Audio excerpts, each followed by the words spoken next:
Allez, on a ce chapeau ridicule. Aujourd'hui, vous l'aurez vu au titre, vidéo anecdote. Vidéo anecdote, petit pull Zelda, voilà. Désolé, j'avais pas d'autres pulls, c'est mon préféré, donc... ça te plaît pas, bah je m'en fous, tu peux rester, tu peux partir, fais comme tu veux, tu es libre de droit, on est dans un pays libre. On a de la chance d'être dans un pays libre d'ailleurs, voilà. C'est tout ce que j'ai à dire, j'ai juste ma putain de mèche qui ressort là, chasseur taille. Je dis pas qu'il y a écrit chasseur taille sur mon front, je dis juste qu'il y a des chasseurs taille sur mon front, c'est tout. Allez, bah sans plus tarder, première anecdote. Ah oui, d'ailleurs j'ai pas dit, je suis un peu con, titre de la vidéo anecdote, mais... il y a 6 anecdotes, dont 2 fausses. Ça ressemble à Mastu, mais bon, on s'en fout, c'est un concept comme un autre. Certes, Mastu l'a initié, mais je reprends le principe. Et je l'approprie en le faisant à ma sauce vinaigrette. Allez, anecdote 1, la piscine. Donc l'anecdote se passe le week-end dernier. J'étais avec mon pote... J'étais avec mon pote, qu'est-ce que tu veux que je te dise de plus? Et on allait à la piscine. Voilà. Enfin, on était chez mes grands-parents parce qu'on devait garder leur maison. Donc on va à la piscine. On arrive, on paye, là, hop, on arrive, on se change dans les vestiaires. On arrive à l'endroit des casiers où tu mets tes affaires, tu sais, avec les jetons et tout. Et donc, on arrive, je regarde les casiers, je fais... attends, j'ai pas de... Comment ça, j'ai pas de jetons sur moi? Je regarde mon pote, je lui dis, t'as des jetons sur toi? Il me fait, non, et toi? Je fais, ok. Alors, on est dans la merde, du coup. Qu'est-ce qu'on fait? Je me dis, allez, je perds pas mon sang-froid. On fait un truc que je n'aurais jamais imaginé faire. C'est-à-dire que, en gros, on prend un casier, le casier le plus loin du couloir qui mène à la piscine. On y met nos affaires, on le ferme. On essaie de faire un tour de clé, voir si ça peut se fermer. Bien sûr, on n'a pas de jeton, du coup, on peut pas retirer la clé, on peut pas fermer complètement le casier. Et donc, on met toutes nos affaires, on ferme la porte, enfin la cabine qui est en face de ce casier-là, et on entrouvre tous les autres casiers pour inciter les gens à aller ouvrir ces casiers-là et pas le nôtre. Donc, j'étais en mode, ouais, je fais de la psychologie, Fabien Olicard, mais non. Vraiment, non. Du coup, hop, on va à la douche, voilà, bref. Premier truc qu'on fait, on va au toboggan. C'est un genre de tuyau vert qui... Ouais, il est pas très long, mais ça va. C'est un toboggan, il y a que ça d'ouvert parce que c'est l'hiver, donc on va pas aller dehors faire... sur des toboggans où il fait 4 degrés. Donc, on arrive et c'était... De base, dans le toboggan, t'as pas le droit d'être à 2, de faire le toboggan à 2. Donc, ce qu'on fait, c'est qu'avec mon pote, on se dit... On s'arrête dans le toboggan, on se rejoint, et avant d'arriver, on se resépare pour avoir l'air normal. Du coup, je commence à partir. Avant lui, en gros, t'as un escalier qui monte, t'as une caméra pour surveiller s'il part, le mec. Et donc, je monte, je commence à descendre, et je me dis, allez, je ralentis. Je pose mes mains sur les côtés, sauf que bah, c'est mouillé avec l'eau. Du coup, ça fait oui, ça fait rien du tout. Et donc, je fais, ok, alors, je vais poser mes mains sur le plafond, puisque normalement, au plafond, c'est censé être sec. Je pose mes mains sur le plafond. Je sens une couche dégueulasse de moisissure comme ça. Sur le bout de mes doigts qui était sur le haut du toboggan. J'ai instant retiré mes doigts. J'ai fait... J'ai essayé de nettoyer ça dans l'eau. Et en même temps, t'avais mon pote qui était en haut du toboggan qui faisait... Oh, il faudrait que j'arrive. Et il se jette. Du coup, je panique, je vais essayer d'avancer. Sauf que ça glisse, du coup ça fait rien, je fais juste comme un gros débile. Et t'as mon pote qui vient, qui m'éclate le coccyx avec ses pieds. Donc je hurle de douleur et je repars. Donc lui il comprend pas, tu vois, de base on était juste censé se retrouver. Et donc je descends, ne serait-ce même pas 2 secondes après, mon pote descend, la meuf elle arrive, elle fait c'est pas bien ce que vous avez fait. Bah dis donc, c'est pas bien. Pas bien. Voilà, c'était ses seuls arguments. C'est bon, je peux parler français, bordel. Et donc, on continue, on va faire quelques longueurs dans le bassin. Première longueur, deuxième longueur, ça va. Puis arrive un moment où, tu vois, je commence à avoir de plus en plus mal dans le bas du dos. Je me dis, attends, comment ça, j'ai un peu mal dans le bas du dos. Je vais peut-être aller aux toilettes pour regarder ce que j'ai. Donc je m'enferme, je regarde, et je vois une trace rouge sur le bas de mon dos. Je me dis, oh putain. Oh putain, j'espère que je me suis pas cassé quelque chose ou que je me suis pas fait quelque chose de grave. Après, je me dis, non, ça m'étonnerait que je me sois cassé quelque chose, mais on sait jamais, soyons prudents. Soyez toujours prudents. Hein. Si vous avez un doute, consultez quelqu'un ou parlez-en à quelqu'un qui peut s'y connaître. Et donc, je décide de prévenir mon pote, on sort de l'eau, on va au casier. Qu'est-ce qu'on voit? Notre casier, grand ouvert. On a dit, attends, c'est peut-être une erreur, le mec il est arrivé, il a ouvert, il a dit, ah c'est plein, et il a oublié de refermer. J'arrive, il n'y a plus d'affaires. Je me dis, mais on est dans une merde, pas possible. Tu vas avoir deux Mongols qui vont sortir en caleçon de bain dans la rue. Non, ça peut pas passer comme ça. Et donc, qu'est-ce qu'on fait?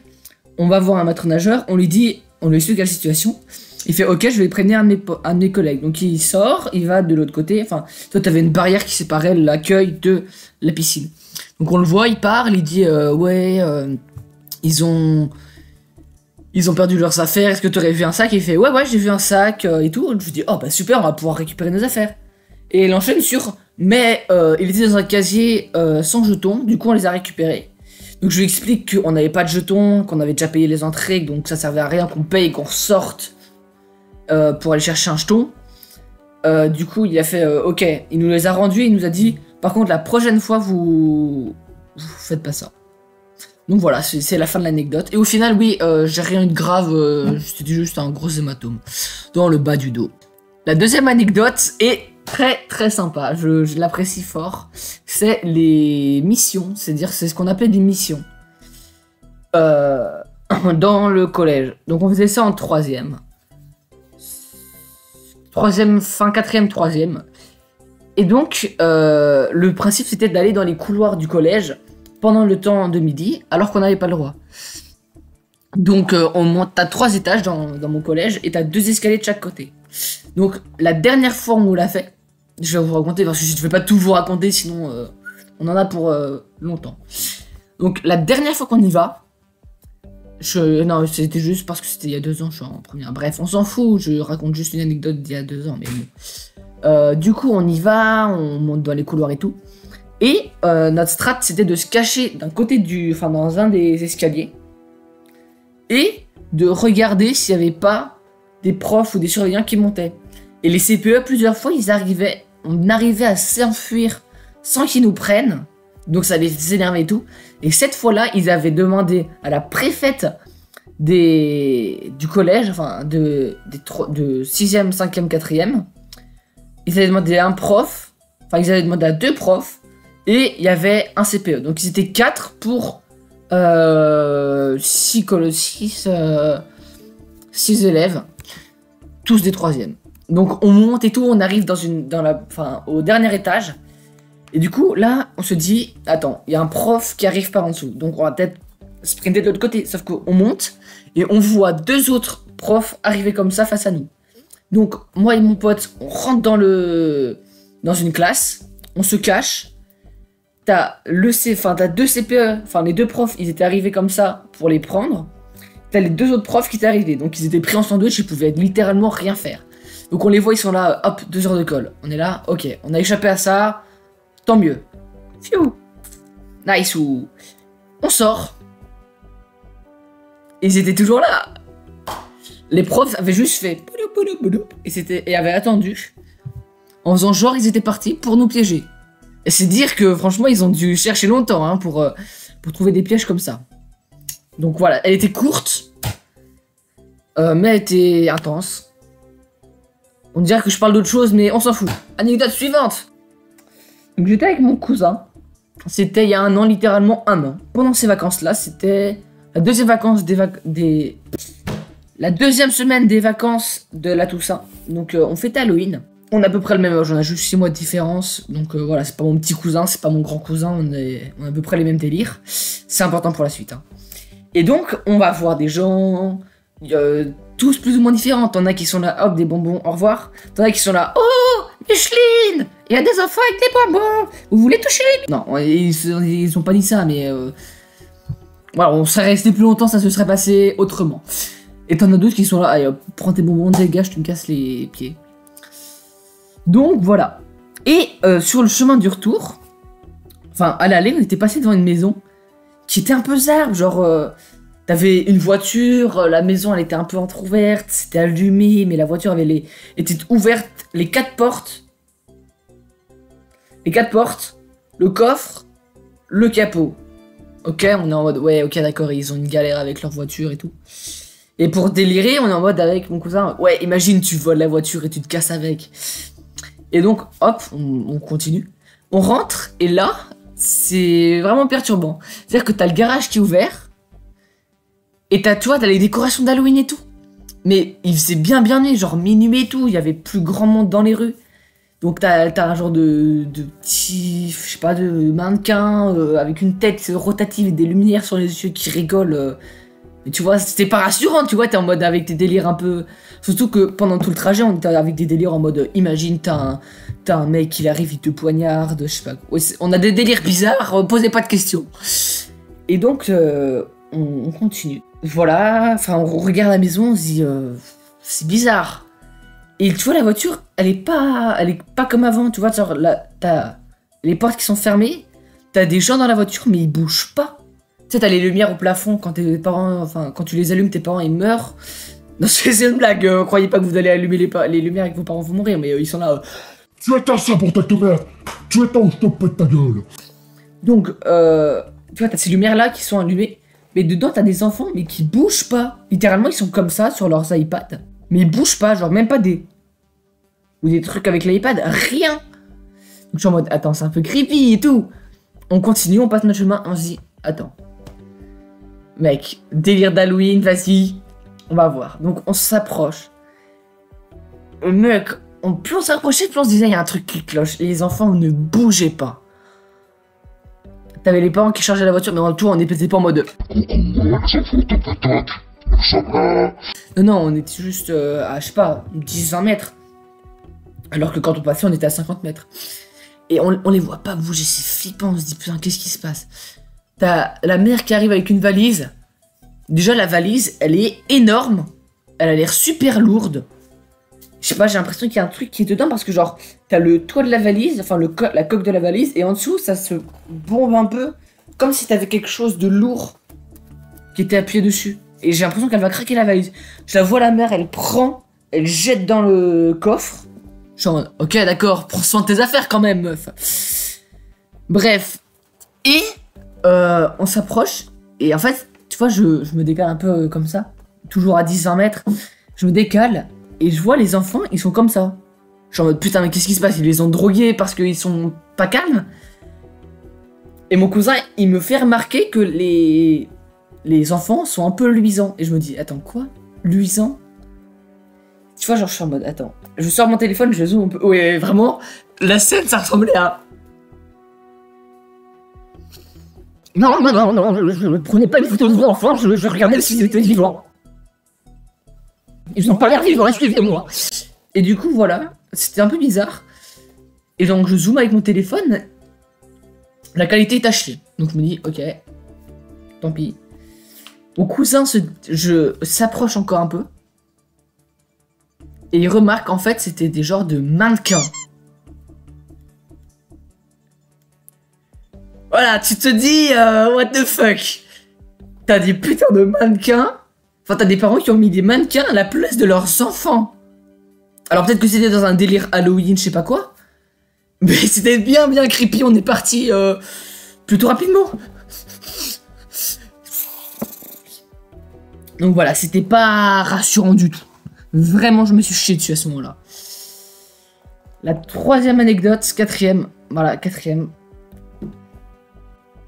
C'est une anecdote qui, je pense, a marqué un tournant dans ma vie. Je suis mort.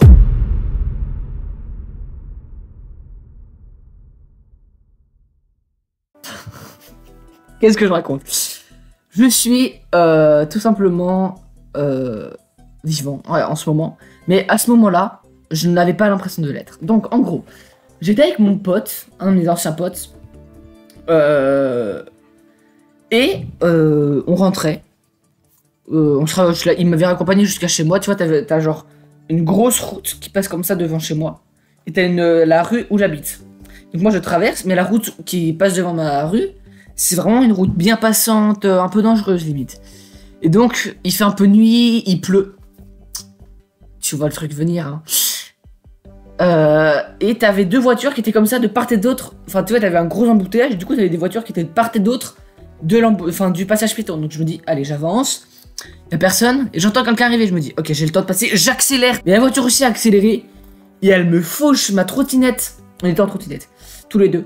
Et il me fauche la roue arrière de ma trottinette. Ma trottinette, je sais pas ce qu'elle fait. Je ne comprends pas ce qui se passe. Je vole. Et une seconde après, je suis comme ça. Un peu sonné, tu vois, je me relève, je suis en mode what the f... Il s'est passé quoi, putain. Tu vois, t'avais c'était ultra... En fait, c'est bizarre à expliquer, tu peux pas expliquer ça. Faut vivre ça pour comprendre. Et du coup, tu vois, quand j'ai commencé à traverser, il faisait pas totalement nuit, tu sais, il faisait un peu genre minuit, mi-jour.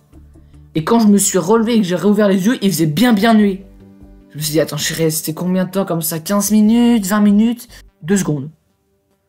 Et j'étais en mode, putain, qu'est-ce qui s'est passé? What the fuck? C'est mon cerveau, il a pris un choc, je suis devenu complètement barjot. T'as tout le monde qui s'est arrêté. Le mec en voiture aussi. Tout le monde est là, ça va, on va appeler les pompiers. Je suis là, je fais, non, c'est bon, j'habite à côté. Non, j'habite à côté. Ta gueule, j'habite à côté, je rentre chez moi, c'est bon. Et du coup, je comprends pas tout ce qui se passe. Je me relève, j'appelle mon père, je fais, allô? Ouais, je suis tombé en trottinette. Tu pourrais venir me chercher, je suis devant la maison. Il sort, il me voit comme ça par terre, avec ma trottinette explosée, une voiture arrêtée, tout le monde en mode. Je suis là. Je vais faire tomber en trottinette. Je me relève. Et tu vois, j'ai pas mal. Enfin, si, j'ai mal. Mais je suis juste sonné, je comprends pas, je suis comme ça. Pendant 2-3 minutes, 5 minutes. Mon pote rentre chez moi, il prend mes nouvelles, puis tu vois, il repart parce qu'il doit rentrer chez lui, tu vois. Et peu de temps après qu'il soit reparti, je me mets à pleurer, mais je pense que c'est parce que j'ai enfin réalisé ce qui s'était passé. Tu vois, je me mets à pleurer, je suis en mode, imagine, je suis mort, et là, je suis en train d'imaginer une vie où je suis pas mort, et mes parents, ils sont en train de pleurer mon cadavre sur la route, explosé en plein de morceaux. Oui, non, mais j'étais vraiment pas bien à ce moment-là. J'avais le nez qui était balafré, le menton aussi, je mettrais peut-être des photos au montage, je sais pas. Non, c'était vraiment perturbant, hein. Et du coup, je m'étais fait une double fracture du nez. Ah, c'est joyeux, hein, les 2 dernières anecdotes étaient bien joyeuses, ça, maman. 5e anecdote, c'était cet été. Alors là, mon gars, oh là là. Elle est pas... Il y a pas beaucoup de choses à raconter, mais elle était intense quand je l'ai vécue. C'était avec mes 2 cousins. Donc celui avec qui j'ai fait ma maison, l'anecdote de la maison creepy, enfin celui avec qui s'est passé Halloween, et ma cousine, on a tous les 3 à peu près le même âge, on s'entend ultra bien, c'est vraiment agréable de passer du temps avec eux. D'ailleurs, je serai peut-être avec eux en même temps de regarder cette vidéo. Et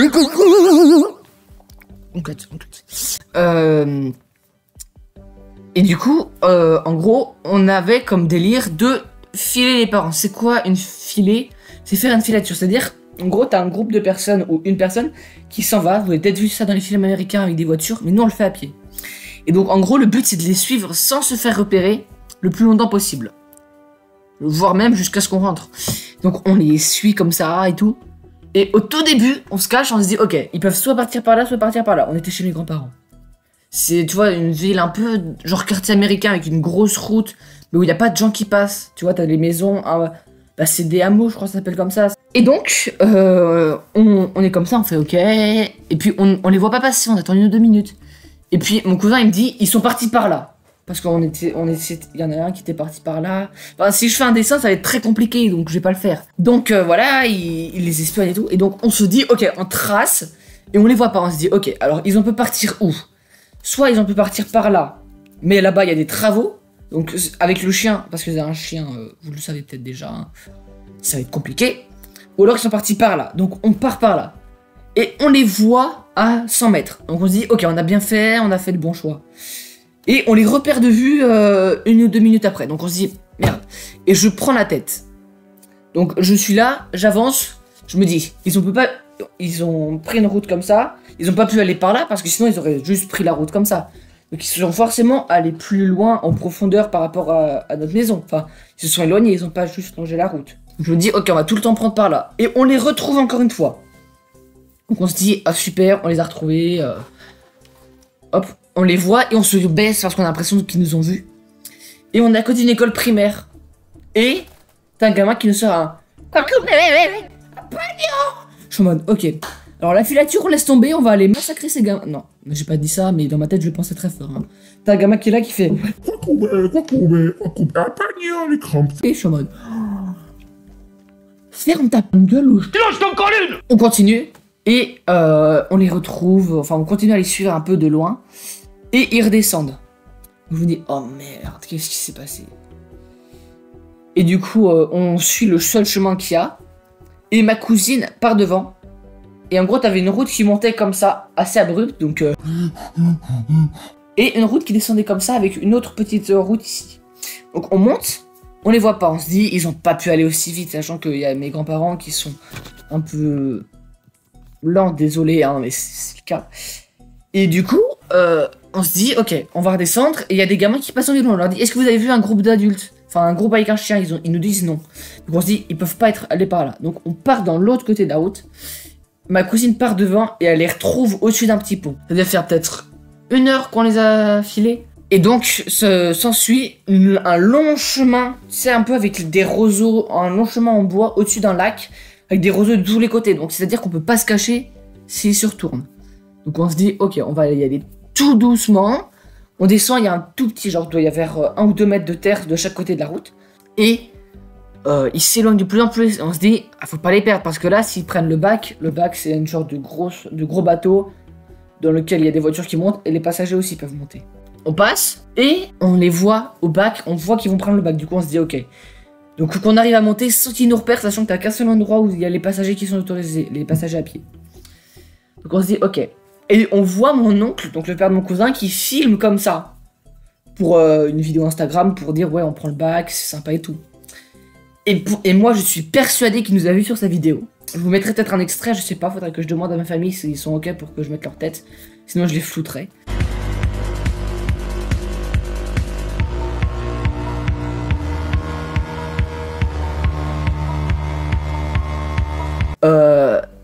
Et du coup, sur la vidéo, on voit mon cousin passer comme ça en courant et en regardant le téléphone.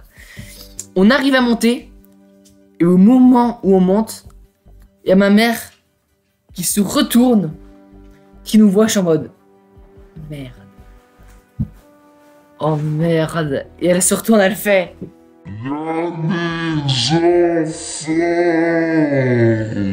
j'essaie de faire un ralenti, mais ça fonctionne pas bien. Et je suis en mode non, tout ça, pour ça. Oh, je suis dégoûté. Mais je perds pas espoir. Au retour, on leur dit on part de notre côté. On part, ils partent, on les refile. Mais on les perd pendant 20 minutes, je crois. On remonte, on passe devant une église et on les entend rigoler passer. Alors qu'on était genre, tu vois, t'avais une route qui passait comme ça. Enfin, une petite ruelle, tu sais, une petite ruelle qui mène à une genre d'école primaire. Et une rue qui passe comme ça. On était là, eux ils arrivaient là. On les entendait arriver, on a fait... C'est comme dans les dessins animés quand ils vont... Ouais, on a fait ça. Et on les entend passer. Et voilà, c'est tout. Après, on les a reperdus. Et voilà. Mais c'était vraiment intense et assez agréable à faire. Et 6e anecdote, dernière anecdote de la vidéo. C'est une anecdote que j'ai faite cet été. On avait fait du canoë avec mon grand cousin, qui doit avoir 2 ans de plus que moi, et son pote. Il était venu, son pote là, il l'avait invité à la plage, donc on était allés tous les 3 faire du canoë. Il y avait un canoë à 2 et un canoë tout seul.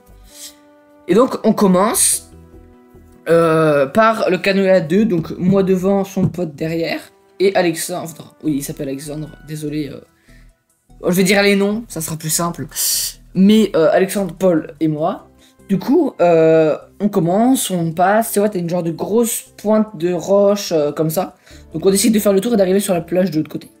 On repart, en plein milieu de chemin, enfin, en arrivant sur la plage, on a échangé, donc j'étais passé avec mon cousin et son pote était passé sur le canoë tout seul.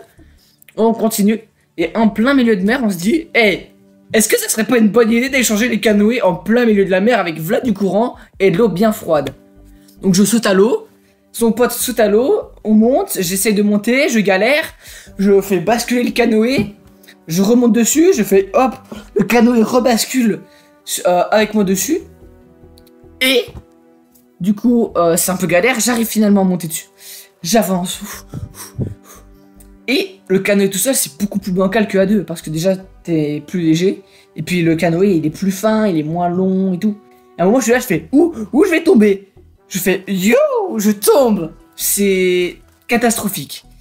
Je tombe, mais je panique. Donc mon cousin il fait allez remonte, j'essaie de remonter, mais le canoë glisse, je tombe, je meurs. Je remonte à la surface, donc mon cousin décide de descendre pour m'aider à remonter, mais moi je suis en mode je panique, et sous le coup du stress, j'exprime ça sous forme de rire. Et du coup ça énerve mon cousin que j'explose de rire pendant qu'il m'aide enfin, il essaie de m'aider à me remonter sur le canoë. Donc on continue. J'essaie de remonter, je suis en train à bout de souffle, limite je suis en train de mourir d'asphyxie. Je monte dans le canoë, je suis en je m'appuie comme ça, et le canoë rebascule. Mon cousin il est en mode putain non mais je suis avec un cassos. Il m'aide à remonter. Ça y est, je suis enfin remonté sur ce canoë. Vous avez vu que j'ai essayé de le dire, que j'ai failli le dire. Hein. Et donc voilà, finalement on continue. Et puis canoë tout seul par contre ça va plus vite. Donc j'arrive, je fais alors, on va pas très vite, hein, j'avance. Et devant moi il y a une bouée jaune, je me la prends, je tombe dans l'eau. Et là mon cousin il a décidé de pas venir m'aider. Donc j'étais là à pousser mon canoë comme ça. C'était vraiment, le canoë se fait pousser par le canoë. Je sais pas comment ça se dit, putain, un mec qui fait du canoë. Par le canoë-cateur. On va appeler ça comme ça, canoë-cateur. Et donc je suis en train de pousser mon canoë alors que de base je suis censé être dedans avec ma pagaie dedans. C'est n'importe quoi. J'arrive à un endroit où j'ai pied, je saute, je m'appuie dessus, je retombe. Tu vois, genre je saute, je fais wouh. Ah mais le canoë, je pense qu'il s'était entraîné où je vous dis dessous pour moi. Donc au final j'ai pied, j'arrive à ramener le canoë sur la plage. Et voilà. Je suis épuisé, j'ai plus de salive.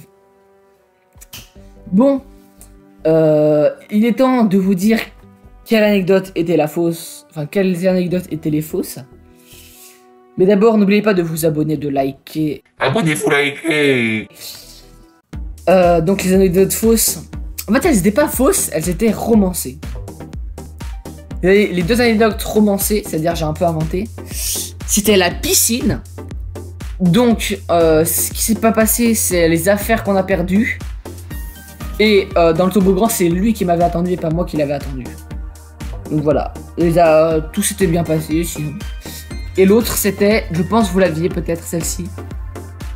C'était la maison creepy à Halloween. Les enfants en caoutchouc. Non, c'était juste vraiment la maison. Elle était bizarre, les portes étaient ouvertes, toute la voiture était ouverte, toute la maison était ouverte en fait, comme si genre on était dans Fortnite. Je prends cet exemple parce que je pense que ça parle à plus de gens. Toi, tu peux rentrer et sortir dans la maison comme tu voulais en fait, c'était très bizarre. Donc on a décidé de pas y aller, mais voilà. C'est à peu près tout. Donc j'espère que cette vidéo vous aura plu, puis allez. Ciao, c'était Colosane.